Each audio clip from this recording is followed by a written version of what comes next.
Hi friends, அஸ்ஸலாமு அலைக்கும். Welcome to APR kitchen. இன்றைக்கி நம்மளுடைய சேனலில் இந்த வெயிலுக்கு நல்லா இதமாக குழுன்னு மோர் குழம்பு ரெசிபி எப்படி செய்யணுன்றது தான் பார்க்க போகிறோம்.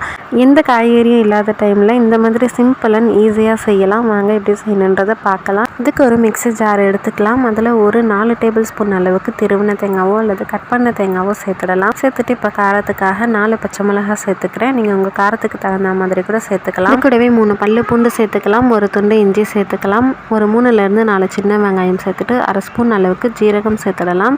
சேர்த்து இப்போ நல்லா மிக்சியில் அரைச்சி எடுத்துகிட்டு வந்துடலாம். இது கூடவே ஒரு டேபிள் ஸ்பூன் அளவுக்கு பொட்டுக்கடலை சேர்க்கணும். நான் சேர்க்க மறந்ததால் நான் பாதியிலே சேர்த்துக்கிறேன். நீங்கள் முதலே சேர்த்துடுங்க. இப்போ இது எல்லாத்தையுமே ஃபைனாக அரைச்சி எடுத்துகிட்டு வந்துடலாம். இந்த மாதிரி நல்ல ஒரு நைஸ் பேஸ்ட்டாக அரைச்சிக்கோங்க. அடுத்ததாக நல்ல ஃப்ரெஷ்ஷான தயிர் 1 கப் அளவுக்கு எடுத்து வச்சுருக்கேன். இது ஒரு பவுலுக்கு மாற்றிட்டு நான் இதை மோர் மாதிரி அடிச்சுக்கிறேன். நீங்கள் மிக்சியில் கூட சேர்த்து அரைச்சிக்கலாம்.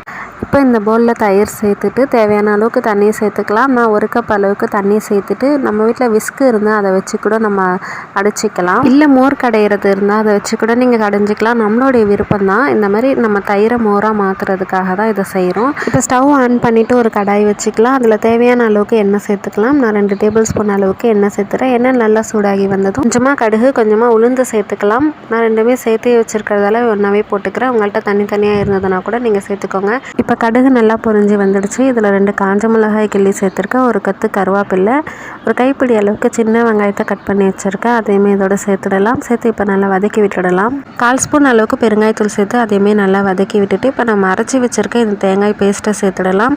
சேர்த்து நல்லா ஒரு முறை கலரி விட்டுட்டு இப்போ தேவையான அளவுக்கு மஞ்சள் தூள் சேர்த்துக்கலாம்.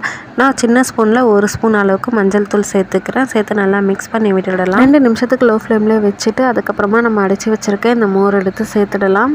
மோர் சேர்த்ததுக்கப்புறம் மறுபடியும் தேவையான அளவுக்கு தண்ணி சேர்த்துடலாம். நான் மறுபடியும் 1 கப் அளவுக்கு தண்ணி சேர்த்து நல்லா மிக்ஸ் பண்ணி விட்டுடணும். அடுத்ததாக தேவையான அளவுக்கு உப்பு சேர்த்துடலாம். உப்பு சேர்த்து ஒரு முறை நல்லா கலந்து விட்டுட்டு அடுப்பை மீடியம் ஃப்ளேமில் வச்சுட்டு கொதித்து வர ஆரம்பிக்கிற டைமில் ஸ்டவ் ஆஃப் பண்ணிட்டா போதும். நம்ம இதை நல்லா கொதிக்க விடணும்னு அவசியம் இல்லை. நம்ம ரசத்துக்கு எந்த ஸ்டேஜில் ஆஃப் பண்ணுவோமோ அதே மாதிரி கொதித்து வர அந்த டைமில் ஆஃப் பண்ணி விட்டுடலாம். இப்போ பாருங்கள், லோ ஃப்ளேம்லேயே வச்சுட்டு கொதித்து வர ஆரம்பிக்குது. இந்த டைமில் நம்ம ஸ்டவ் ஆஃப் பண்ணி விட்டுட்டு கொஞ்சமாக மல்லி புதினாவை கட் பண்ணி தூவி விட்டோம் அப்படின்னா நமக்கு சூப்பராக மோர் குழம்பு ரெடியாகி வந்துடும்.